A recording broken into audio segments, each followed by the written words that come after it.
ఇప్పుడు నేను చెప్పబోయే విషయం వింటే మీ వెన్నులో వణుకు పుట్టడం ఖాయం. ఒక దేశ ప్రధానిని, హోంమంత్రిని మరియు ఒక రాష్ట్ర స్థాయి కీలక నాయకుడిని ఒకేసారి అంతం చేయాలని ప్లాన్ చేస్తే, అది కూడా మనం నిత్యం చూసే విద్యార్థి ఉద్యమాల చాటున దేశ రాజధాని నడిబొడ్డున జరిగితే మన దేశ పరిస్థితి ఎంత భయంకరంగా ఉంటుందో ఒక్కసారి ఆలోచించండి. ఢిల్లీలోని జంతర్ మంతర్ వద్ద సామాన్య విద్యార్థుల్లా నటిస్తూ ప్రాణాంతక బాంబులతో మన దేశ అగ్రనాయకత్వాన్ని తుడిచిపెట్టాలని చూసిన ఒక భయంకరమైన కుట్రను మన national security advisor Ajit Doval గారు తన అద్భుతమైన తెలివితేటలతో ఎలా తిప్పికొట్టారు. అయితే అసలు ఆ రోజు ఢిల్లీలో ఏం జరగాల్సింది? మోడీ గారిని చంపడానికి వచ్చింది ఎవరు? ఢిల్లీ జంతర్ మంతర్లో జరిగిన విద్యార్థుల ధర్నాలోకి 2000 మంది నేరస్తులు ఎలా వచ్చారు అనే విషయాలను ఈ వీడియోలో మీకు డీటెయిల్గా చెప్పబోతున్నాను. ఎక్కడా స్కిప్ చేయకుండా చివరి వరకు చూడండి. కొన్నిసార్లు ప్రశాంతంగా కనిపిస్తున్న సముద్రం కింద పెద్ద సుడిగుండం దాగి ఉంటుంది. సరిగ్గా ఢిల్లీలో జరిగిన నిరసనల వెనుక కూడా అలాంటి ఒక వినాశకరమైన ప్లాన్ దాగి ఉంది. పశ్చిమ బెంగాల్లో ఇటీవల మహమ్మద్ మండల్ మరియు అర్పిత సర్కార్ అనే ఇద్దరు వ్యక్తులను పట్టుకున్నప్పుడు అసలు విషయం వెలుగులోకి వచ్చింది. వీరికి విద్యార్థులు నిర్వహిస్తున్న నీట్ ఉద్యమానికి ఏంటి సంబంధం అని అందరూ ఆశ్చర్యపోయారు. కానీ ఇక్కడే ఒక మాస్టర్ మైండ్ రాసిన స్క్రీన్ ప్లే ఉంది. అభిజిత్ దెబ్బకే అనే వ్యక్తి సోషల్ మీడియాలో దేశభక్తి గురించి, యుభక్తి గురించి, యువత భవిష్యత్తు గురించి మాట్లాడుతూ జంతర్ మంతర్ వద్దకు రావాలని పిలుపునిచ్చాడు. దేశం నలుమూలల నుండి విద్యార్థులు వస్తారని అందరూ భావించారు. కానీ ఆ విద్యార్థుల ముసుగులో వచ్చింది మాత్రం పాకిస్తాన్ ఐఎస్ఐ మరియు జైషే మహమ్మద్ పంపిన కిరాతక నేరగాళ్లు. సాధారణంగా తీవ్రవాదుల కదలికల మీద ఎన్ఐఏ నిఘా ఎప్పుడూ ఉంటుంది. అందుకే వారు ఈసారి తమ పద్ధతి మార్చారు. విద్యార్థుల రూపంలో వస్తే ఎవరూ గుర్తుపట్టరని పోలీసుల కళ్ళు గప్పవచ్చని ప్లాన్ చేశారు. కానీ వారు ఒక విషయం మర్చిపోయారు. అక్కడ ఎదురుగా ఉంది 81 ఏళ్ల వయసులో కూడా కుర్రాడిలా ఆలోచిస్తూ జీవితాంతం ఒక గూఢచారిగా అపారమైన అనుభవం గడించిన అజిత్ దోవల్ గారు. దోవల్ గారు ఈ నిరసనకారులను ముందే ఆపలేదు. ఎందుకంటే వారిని ముందే ఆపేస్తే అసలు నేరగాళ్లు ఎవరో తెలియదు, వారి దగ్గర ఉన్న సమాచారం దొరకదు. పైగా మిగిలిన వాళ్లు అప్రమత్తమై పారిపోతారు. అందుకే ఆయన అక్కడ ఎక్కడికక్కడ హైటెక్ కెమెరాలను అమర్చారు. ఆ కెమెరాల్లో ఫేస్ ఐడెంటిఫికేషన్ డివైజ్లను అమర్చి నిరసనల పేరుతో వస్తున్న ప్రతి ఒక్కరి ముఖాన్ని స్కాన్ చేశారు.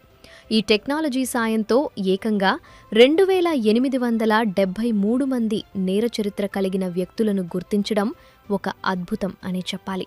నిజంగా ఇది నమ్మశక్యంగా లేదు కదా? విద్యార్థుల ముసుగులో ఇంతమంది నేరగాళ్లు రావటమంటే అది ఎంత పెద్ద కుట్ర అయి ఉండాలి. జైషే మహమ్మద్కు సంబంధించిన 3 కీలక హ్యాండ్లర్లు ఈ గుంపును రెచ్చగొట్టి ఆత్మాహుతి దాడులకు ప్లాన్ చేశారు. అయితే వాళ్ల మెయిన్ టార్గెట్స్ ఎవరంటే ప్రధాని నరేంద్ర మోదీ, హోంమంత్రి అమిత్ షా మరియు పశ్చిమ బెంగాల్ ముఖ్యమంత్రి సువేందు అధికారి. ఈ 3 చంపేస్తే తమ మిషన్ పూర్తయినట్టే అని వారు భావించారు. ఇందుకోసం వారు ఎంతటి నీచమైన ప్లాన్ వేశారంటే తమ వెంట ఉన్న 2800 మందిని వీలైనంత వరకు పోలీస్ యూనిఫామ్లు సంపాదించమని చెప్పారు. సినిమా ప్రాపర్టీస్ లేదా డ్రామా కంపెనీల నుండి పోలీస్ డ్రెస్సులు తెచ్చుకొని దాడులు చేసి ఆ నెపాన్ని ఢిల్లీ పోలీసుల మీదకు నెట్టాలని వీళ్లు ప్లాన్ చేశారు. ఇలా చేయడం వల్ల దేశంలో అరాచకం సృష్టించవచ్చని, అంతర్జాతీయంగా భారత్ ప్రతిష్టను దెబ్బతీయవచ్చని వారి ఆలోచన. ఈ తీవ్రవాదులు పార్లమెంటుకు కేవలం 100 మీటర్ల దూరంలోనే ఉన్నారని తెలిస్తే మన భద్రతా దళాలు ఎంత అప్రమత్తంగా ఉన్నాయో అర్థమవుతుంది. వారి అసలు ప్లాన్ ఏంటంటే కుదిరితే పార్లమెంట్ లోపలికి చొచ్చుకుపోయి ప్రధాని మోదీ మరియు అమిత్ షా మీద బాంబులు విసరడం. ఇక పట్టుబడిన మహమ్మద్ మండల్, అర్పిత సర్కార్ వద్ద దొరికిన సిమ్ కార్డులు చూసి అధికారులు షాక్ అయ్యారు. వారి దగ్గర యూకే మరియు మెక్సికోకు చెందిన ఇంటర్నేషనల్ సిమ్ కార్డులున్నాయి. వీటి ద్వారా వారు పాకిస్తాన్ హ్యాండ్లర్లకు ఎప్పటికప్పుడు సమాచారం చేరవేస్తున్నారు. ఈ దారుల ద్వారా భారత్ ఒక సురక్షితమైన దేశం కాదని ప్రపంచానికి చాటడం వారి ప్రధాన ఉద్దేశ్యం. ప్రధాని మీదనే దారి జరిగితే ఇక పర్యాటకులు ఎలా వస్తారు? విదేశీ పెట్టుబడులు ఎలా వస్తాయి? భారత్తో ట్రేడ్ డీల్స్ చేసుకోవడానికి ప్రపంచ నాయకులు ఎలా ముందుకు వస్తారు? ఇదంతా మన దేశ ఆర్థిక వ్యవస్థను కుప్పకూల్చడానికి చేసిన ఒక అతిపెద్ద కుట్ర. కానీ అజిత్ దోవల్ గారు తన నిశితమైన నిఘాతో మూలాల వరకు వెళ్లారు. పాకిస్తాన్లోని ఐఎస్ఐ, బంగ్లాదేశ్లోని జైషే మహమ్మద్ నెట్వర్క్, ఢిల్లీ, వెస్ట్ బెంగాల్, జార్ఖండ్ మరియు బీహార్లలో ఉన్నవారి స్లీపర్ సెల్స్ మొత్తాన్ని ఆయన గుర్తించారు.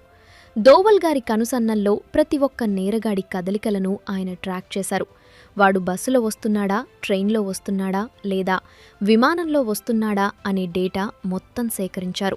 ఆఖరికి ఈ తీవ్రవాదులు ప్రధాని నివాసం దాకా కూడా వెళ్లగలిగారు అంటే వారు ఎంత తెగించారో అర్థం చేసుకోవచ్చు. గతంలో బంగ్లాదేశ్ ప్రధాని షేక్ హసీనాకు జరిగినట్టే నరేంద్ర మోదీకి కూడా జరగాలని వారు పగటి కలలు కన్నారు. కానీ అక్కడ ఉన్నది దోవల్ అనే ఇనుప గోడ అని వారు గుర్తించలేకపోయారు. ప్రస్తుతం అజిత్ దోవల్ గారు మరియు అమిత్ షా గారు పూర్తి సమాచారాన్ని సేకరించి వరుస అరెస్టులు మొదలుపెట్టారు. దేశ సరిహద్దుల్లో, ముఖ్యంగా వెస్ట్ బెంగాల్ మరియు బీహార్ సరిహద్దుల్లో దాగి ఉన్న తీవ్రవాదులను ఏరిపారేయడానికి ప్రణాళికలు సిద్ధమయ్యాయి. కొందరిని అరెస్టు చేసి కోర్టులకు తిప్పడం కంటే అన్నోన్ గన్మెన్ ద్వారా వారిని అంతం చేయడమే సరైన మార్గమని అజెండాలో ఉన్నట్టు కనిపిస్తోంది. ఎందుకంటే ఇలాంటి దేశద్రోహులకు జైల్లోలో పెట్టి బిర్యానీలు పెట్టాల్సిన అవసరం లేదనేది బహిరంగ రహస్యం. అజిత్ దోవల్ గారి వ్యూహం వల్ల ప్రధానికి, హోంమంత్రికి ఎటువంటి హాని కలగకుండా ఈ పెను ప్రమాదం త్రుటిలో తప్పింది. నిరసనకారుల వేషంలో ఉన్నది పోలీసులా లేక పోలీసుల వేషంలో ఉన్నది తీవ్రవాదులా అని గుర్తించడం సామాన్యులకు కష్టమే.